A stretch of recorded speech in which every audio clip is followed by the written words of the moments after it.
So I wasn't going to comment on the whole Brett Kavanaugh confirmation process. Normally, I love talking about politics a lot, but uh, the whole issue surrounding Kavanaugh has just been incredibly disgusting, and it's been a real turnoff for me, such that I've kind of taken a sideline seat while most of it's been going on. I've made a few comments here and there, but by and large, it's just a really horrifying shit show to watch in general. However, by the time you watch this, Kavanaugh has already been confirmed by the Senate, and an interesting discussion has been arising by some very interesting people, sort of bookending that confirmation that I just wanted to go through and comment on. So we'll start with this one tweet made by Brett Weinstein here. It says, "My position on the Kavanaugh confirmation, both outcomes are completely unacceptable. Kavanaugh was clearly, at the very least, an entitled punk through college. Nothing suggests a radical shift in mindset. He appears to be the kind of adult that entitled punks grow into. Putting someone on the court who is likely to view the world through those narrow eyes is a betrayal of the most elemental American values. All the worse that the nomination came from another entitled punk. It's a divisive finger in the eye for life to patriots of all stripes. Imagine this court has to intervene in an election or confront one of the difficult issues that divides the nation. Kavanaugh's involvement will undermine the legitimacy of any decision in which he votes along expected lines. On the other hand, we can't have a republic with veto by accusation, even if most accusations are true. The incentive to weaponize accusation will drag such a system quickly into an accusation arms race in which cooperation becomes impossible and true victims are ignored. This lose-lose situation is the same position we had on election night 2016. It's telling. Our system has gone into a phase in which we are regularly forced to choose between unacceptable options. Normal tools won't save us. To survive, we must embrace the new and unknown. Let's." So that's a lot to process right there. Now, Brett Weinstein, for those who may not be familiar, is a leftist, along with his, maybe leftist is not the most charitable term. He certainly is a liberal, along with his brother Eric Weinstein, I'm not really sure how to pronounce that. So there are things about this critique of his that I agree with and things that I disagree with. This last point here, the lose-lose situation, is the same position we had on election night. It's telling our system has gone into a phase in which we're regularly forced to choose between unacceptable options.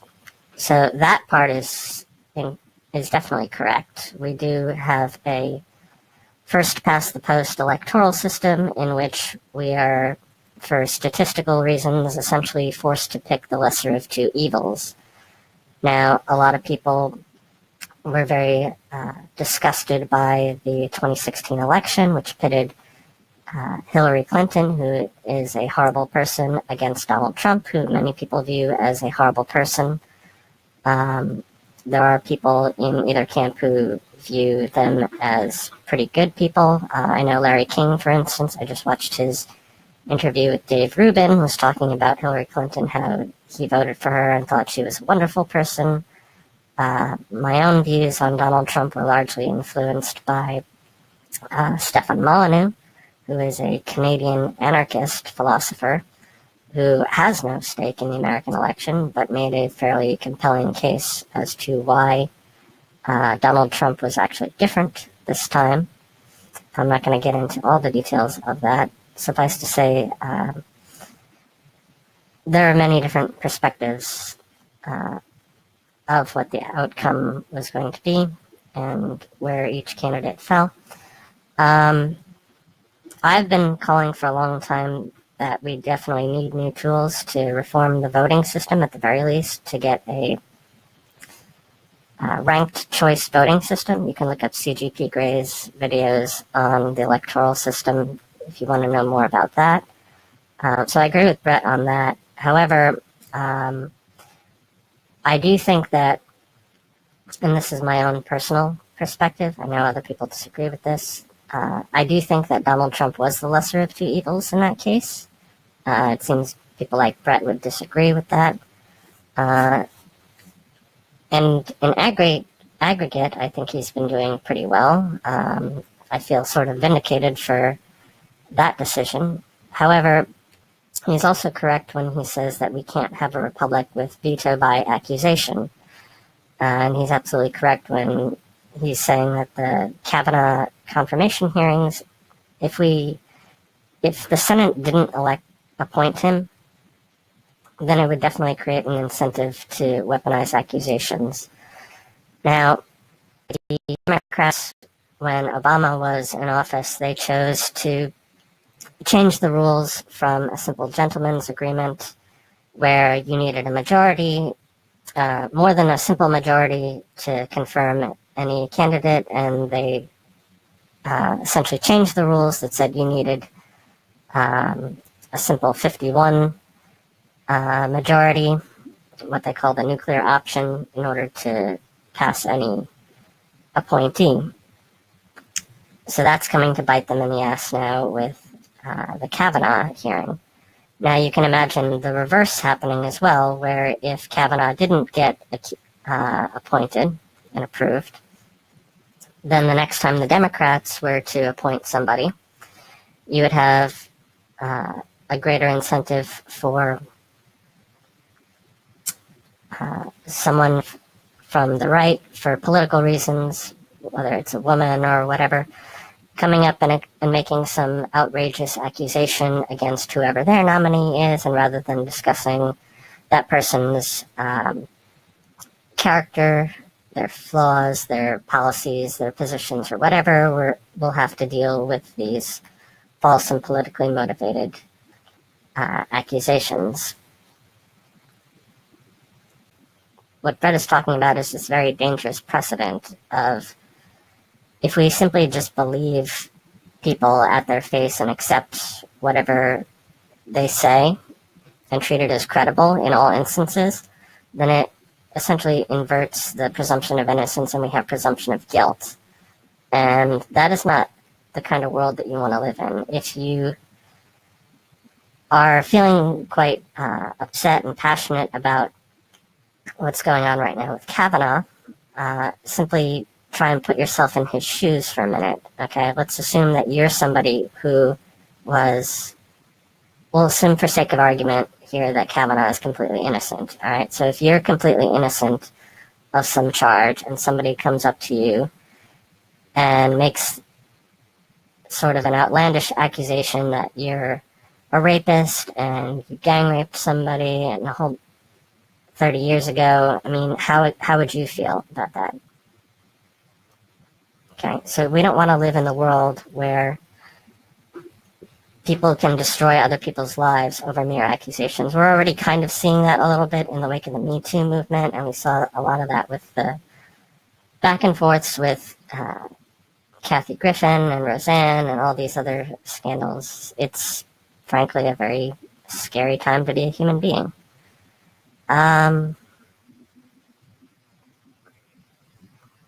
So I largely agree with Brett on that. I disagree with him to the extent that all the worse that the nomination came from another entitled punk. I don't necessarily agree that Trump is an entitled punk. I know Larry King, who knows him very well, has described him as a narcissist. I'm willing to accept that. I don't necessarily see how that's a negative at the moment. Nothing is... Scott Adams makes this point all the time that, show me something that's actually broken as a result of it, that isn't just what people think or feel about the situation. So you can compare it to if, say, George Bush going into Iraq and completely destroying that whole country, destroying the economy at home. Things like that are definitely real and have long-lasting systemic impacts on society in a way that's not just emotional or psychological. If you can point to things like that, then yeah, I'll be more than happy to agree with you that things are going wrong. But in terms of those things, whether it's trade or peace in Korea, or the fact that we haven't gone into any foreign wars and are beating ISIL and doing well with the economy at home, and we're exporting oil and this, that, and the other thing, a lot of the real things seem to be going in his favor, whereas a lot of the things that aren't going well seem to be mostly psychological. Again, Scott Adams talks about this extensively. One of the few areas you might argue otherwise would be things like healthcare or the war on drugs. You could argue to some extent civil liberties with the children in cages, but even that, he has taken steps to fixing that. So I would suggest that a lot of what's going on right now is simply emotional partisan mass hysteria. So, but he's correct when he says both outcomes are completely acceptable. So, well, again, we touched on why it's unacceptable to create the precedent where somebody can be denied just based on an accusation. Now we're going to see a little bit about why the other outcome of his being confirmed is problematic. So Eric Weinstein tweeted out in response to this position is held in varying forms by nearly everyone thoughtful with whom I'm speaking. What divides these folks is which way to break the symmetry, but honest people see deep reasons that both outcomes are not healthy or workable. We need a genius healer we just don't have. Healer, that's a very important word there. So Jordan Peterson then tweeted out a response. He said, if confirmed, Kavanaugh should step down. And then he clarified, saying, I'm not certain that is the right move. It's very complex, but he would have his name cleared and a figure who might be less divisive might be put forward. Now, I don't necessarily like Kavanaugh. I didn't know particularly much about him before all this stuff occurred. I know that he was appointed under Bush, and he's had issues with civil liberties and privacy and things of that nature that I definitely oppose and would not like. But apparently there have been thorough investigations by other people that we'll get into in a second that suggests that all in all he's really not that bad. So I'm kind of two minds about this. In response to Peterson's post, I had tweeted out this video by Susan Collins. I said, Dr. Peterson, please take a moment to listen to this incredible speech by Senator Collins if you've not done so already. And Susan Collins essentially talking about why she is going to vote to, or why she did vote to confirm Brett Kavanaugh. Now, after listening to her speech, I'm actually kind of okay with Kavanaugh being on the Supreme Court. She managed to put forth a very persuasive argument, and I accept her rationale for that. It helps that she's a woman as well, who's making, and not just a woman, but a Republican woman who is making this argument, sort of breaking the narrative by feminists and identitarians that all women must think alike. And there's actually a very frustrating trend going on right now where women like her are being accused of being handmaidens from the Handmaid's Tale, where if you're a conservative, now apparently the trendy thing is to call you a handmaid, similar to how people of color who differ from the sort of approved line of thinking are called coons or other things like that. People like Candace Owens, Kanye West, for instance. If you deviate from the official narrative, you're labeled all sorts of names and cast out as an outsider. So I'm going to just play a little brief clip. I'm not going to play the entire thing. If you are somebody who is very upset by the Kavanaugh appointment, I would definitely encourage you to go and listen to Susan Collins' entire speech here. It's about 45 minutes. Again, she makes a very persuasive argument, I find. Again, I'm saying that as somebody who originally was leaning more away from Kavanaugh than for, and mostly just sort of forced to defend him because of these ridiculous accusations. But I have to turn off my voice modulator while I play this. I'm just going to play a little brief clip here, and just to give you an idea. But again, it's worth going through the entire thing. She does a very good job pacing the audience and all of their concerns. So we'll give a little listen to that. Lisa Platt, who has argued more cases before the Supreme Court than any other woman in history, testified, quote, by any objective measure, Judge Kavanaugh is clearly qualified to serve on the Supreme Court. His opinions are invariably thoughtful and fair. Ms. Black, who worked for it as an ardent admirer of Justice Ginsburg and who is, in her own words, an unapologetic defender of a woman's right to choose, said that Judge Kavanaugh fits within the mainstream of legal thought. She also observed that Judge Kavanaugh is remarkably committed to promoting women in the legal profession. That Judge Kavanaugh is more of a centrist than some of his critics maintain is reflected in the fact that he and Chief Judge Merrick Garland voted the same way in 93% of the cases that they heard together. Indeed, Chief Judge Garland joined in more than 96% of the majority opinions authored by Judge Kavanaugh, dissenting only once.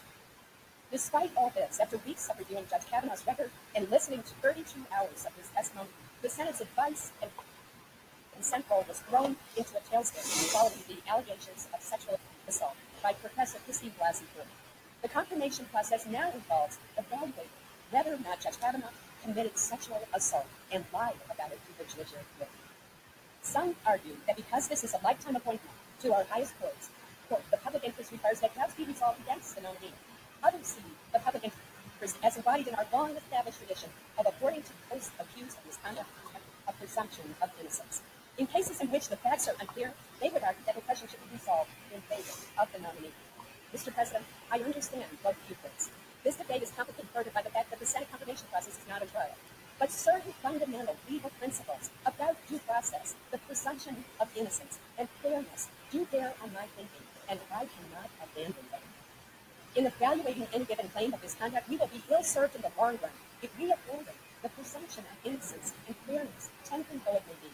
We must always remember that it is when passions are most inflamed that fairness is most in jeopardy. The presumption of innocence is relevant to the advice and consent function when an accusation departs from a nominee's otherwise exemplary record.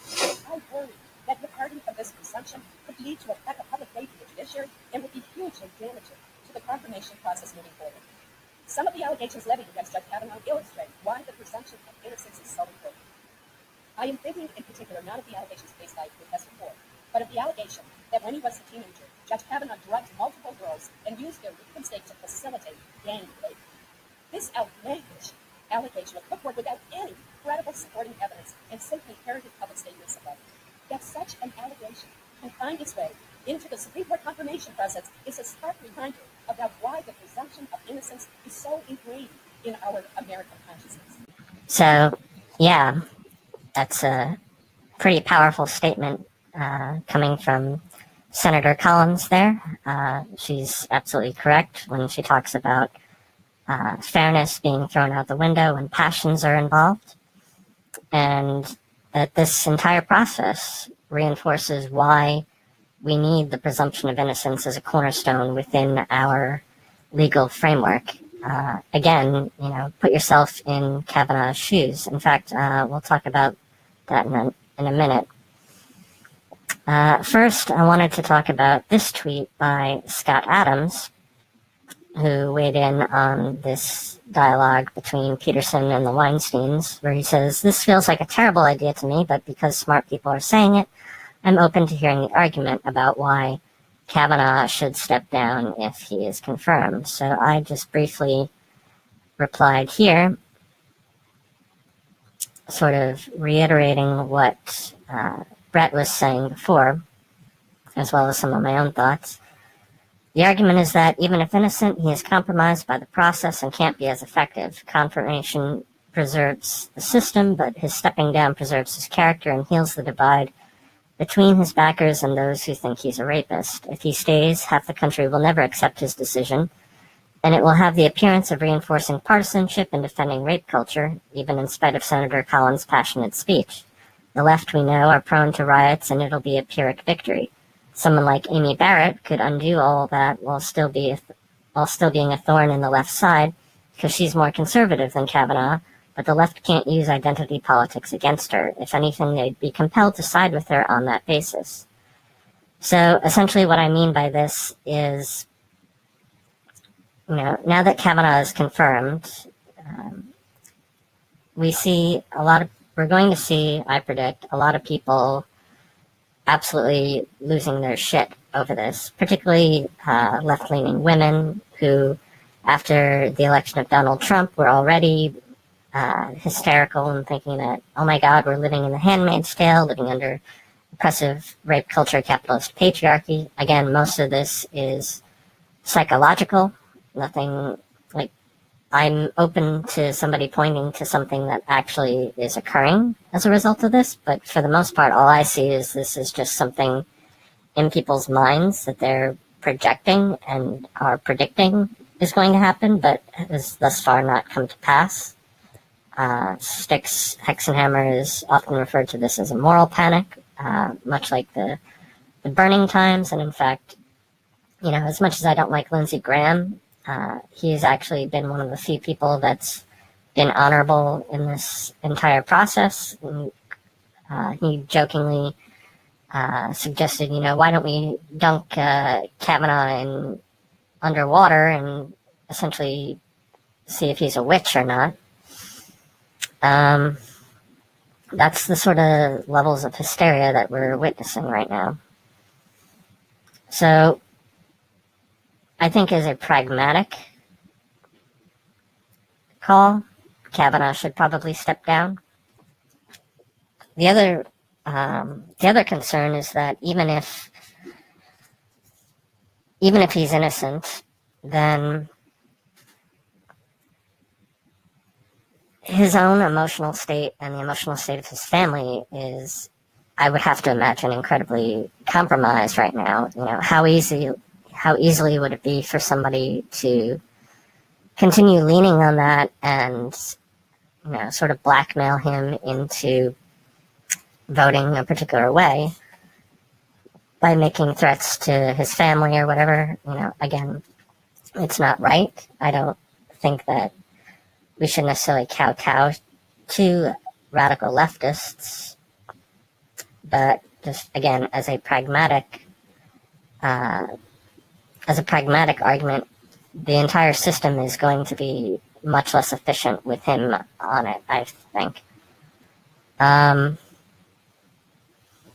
So even though he's confirmed, I think it's going to embolden the radical left to just continue doubling down on their resistance and continue stymieing everyone and everything that Trump and the Republicans put forward. I've been saying for a little while now that what Trump should have done was to withdraw Kavanaugh and put Amy Barrett on. Now, Amy Barrett, from what I understand, is, again, far more right-wing than Kavanaugh. And I think she actually is pro-life, unlike Kavanaugh, and Senator Collins referred to this elsewhere in her speech, that Kavanaugh views Roe versus Wade and things like that as falling under stare decisis, essentially that it's already settled law and precedent, much like everybody thought that Donald Trump was going to come in and completely overturn gay rights, but then one of the first things he did was say, gay marriage is already settled law, so we're not going to deal with that. Bill Whittle has made this observation as well, saying that what Donald Trump should do is continue to double down on ever more right-wing conservative justices, and essentially with everyone that the Democrats reject, he should come back with one that's even more outlandish than that, and just further demonstrate to everybody that this is a completely partisan hack job. Now, the reason why Amy Barrett is so good is because, again, she is a conservative woman, a pro-life woman. Now, I'm pro-choice, but I think tactically appointing someone like her is a very strategic move and would really grind the Democrats' gears if he were to do that, because, again, they wouldn't be able to use identity politics against her. Now, obviously, some women can be rapists and some men can be raped, but what are the odds that Amy Barrett sexually assaulted anyone? So they wouldn't be able to do to her what they did to Kavanaugh. And it would also weaken the Democrats and the left's argument that Trump is a hateful misogynist if he then goes and makes a lifetime appointment of a woman. Now, again, Bill Whittle has suggested, and I've suggested this as well, that he'll probably hold on to Amy Barrett until Ginsburg is ready to step down and then replace her, so he can say, look, we're putting in another woman in place of a woman, again, further eroding their arguments of misogyny and so forth. Yeah, and it'll just look really weak for the Democrats if they try to oppose her, because of it would essentially be turning their own weapons against them because of all their incessant, believe women, we need more women in government and so forth. It's like, okay, here's a woman, but then they're going to come back and say, oh, well, no, she's a handmaid and she's not the right kind of woman and she's internalized misogynist and so forth because she's a Republican and a conservative, or I don't even know if she's a Republican, but I know she is, again, more conservative on certain issues. So it would just be as sort of a neutral third party watching all this, it would be very entertaining to watch the radical left just eat itself trying to turn on their own principles just to get rid of someone like Amy Barrett. So a couple of people have made a statement like what this person here says. It says, if Kavanaugh were to step down, that decision would only encourage more of the same outrageous tactics and tantrums from Democrats and anti-Kavanaugh leftists while discouraging future nominees. Nothing positive would come of that. Now, I disagree with that statement. Hence why I said, the confirmation preserves the system, but a stepping down preserves his character. So the reason why the confirmation would preserve the system is because of the separation of powers. So Congress will have effectively done its job in confirming him, and the Democrats will have lost, and the GOP will have stuck to their guns and said, look, we voted for him. It's not our fault that he decided to step down. So however that plays into the midterm elections, they'll escape just fine from that.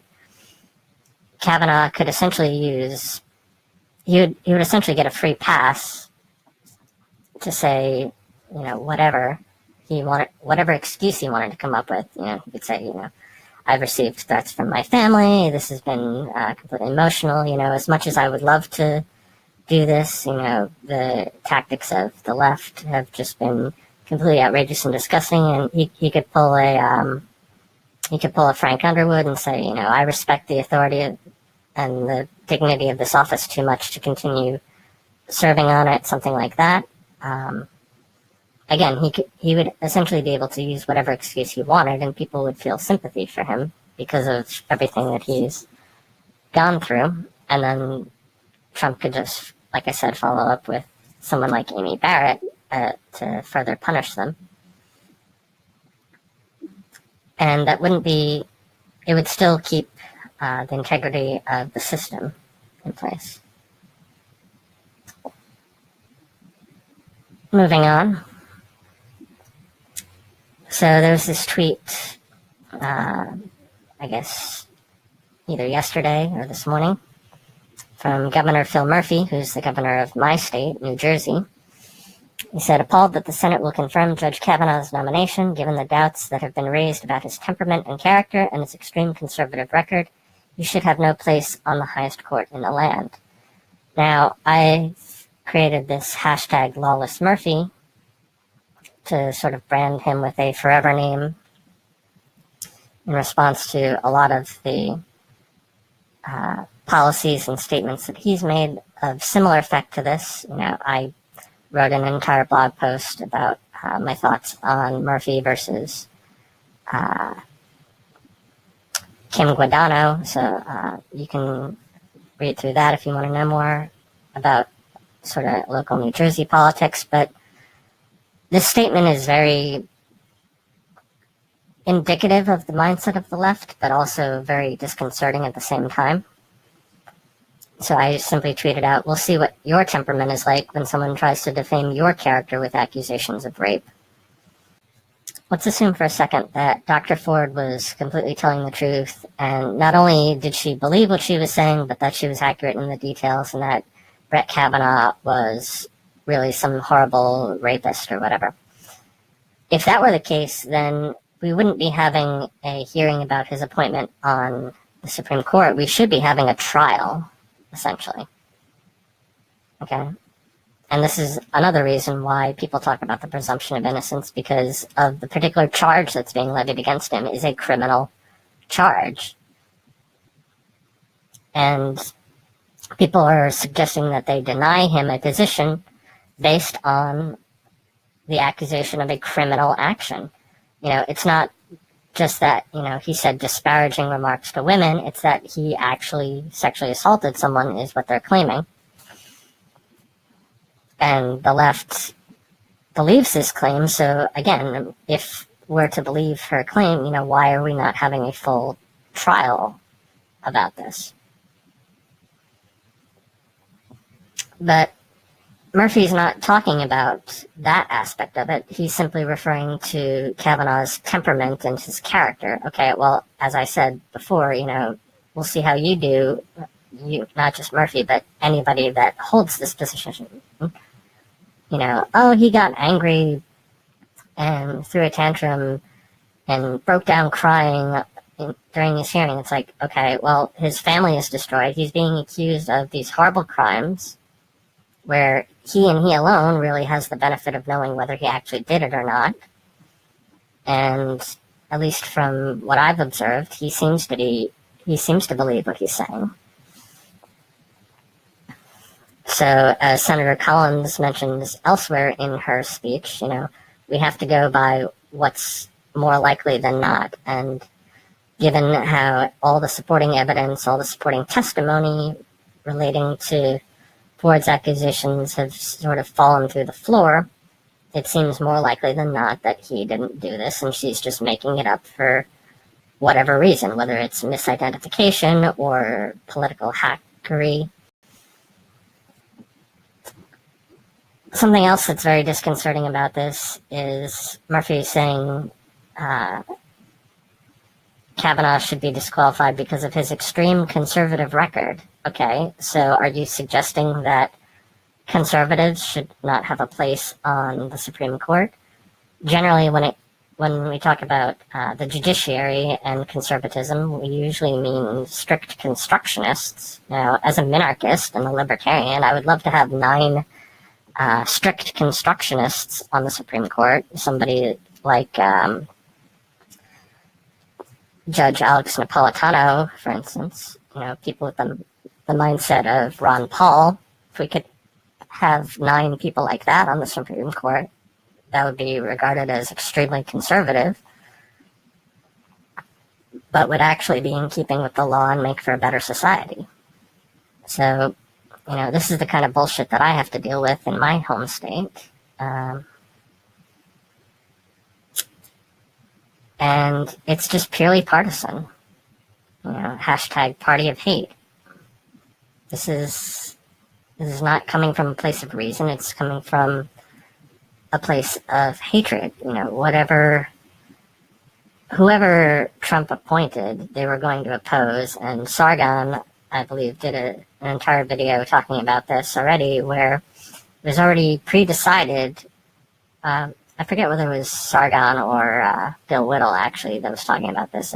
I think it might have been Bill Whittle, talking about how the left and the Democrats had already decided, even before knowing who was going to be appointed, that they were going to reject it. I've seen a number of posts where people are like, Trump could have cured cancer, and they'll still find ways to hate him for that. And I think that's very true. We are living in a very partisan, divisive time right now, and it's frankly very scary, because soon the pendulum's going to swing the other way, and if and when the Democrats get in power, I predict that they're going to be faced with this same kind of bullshit. Now, I don't agree with it. I don't think that we should return in kind to them. I think we should be better than how they've treated Trump supporters and centrists and people like that. And if you want further proof that the right and the Republicans are going to remember this, it says, here's a quote from Charlie Kirk. It says, "The Republican Party is the party of Donald Trump. We are now a party that fights. We are now a party that punches back twice as hard. We are now a party that is united against the lies of the left. We are now a party that stands up to the mob. We are now a party that wins." So the confirmation of Kavanaugh has really emboldened the right and the GOP, and not just the confirmation of him, but the fact that he essentially had to go through this horrific, nightmarish witch trial process to get there. I know Dave Rubin was talking about this in his interview with Larry King, saying, one of two things is going to happen. Either this phony outrage is going to come to a head and it's going to burn out as people start waking up and realizing that they're not living in actual hell, or that it's going to devolve into further physical conflict. Tim Pool has made this observation. I've made this observation as well, that we're in sort of a civil war right now, a Cold War, as it were, a cultural Cold War, where everybody's being sort of passive-aggressive and partisan and tribalistic. And if we don't find a way to get past this, it's just going to devolve into actual physical confrontation. And I predict that the far left, the radical left, such as people like Antifa, people like Amy Schumer, for instance, and there's that other guy who roundhouse kicked that woman in a video over her pro-life position. Again, I'm pro-choice, but I don't agree that you should use violence to settle disputes like that. People like that are going to be the ones that fire the first shots, and it's going to be over stuff like this. And because Republicans and the GOP have more guns on average, I think the left is going to be in for a very rude awakening, and there's going to be a lot of blood spilt as a result of this. So we need to come together, and as the Weinsteins suggested, we need to find a great healer, somebody who can thread the needle and wind up uniting us before we sink into further division and civil war. Hopefully that made some people feel a little bit better and clarified a few things. Again, I really hope that we can find a more peaceful solution to all this, and that Dave Rubin is correct in that all this hysteria winds up burning out. It may be another year before that happens. We'll see. I'm choosing to remain optimistic right now and do what little I can to try and help it along. All right, that's about it.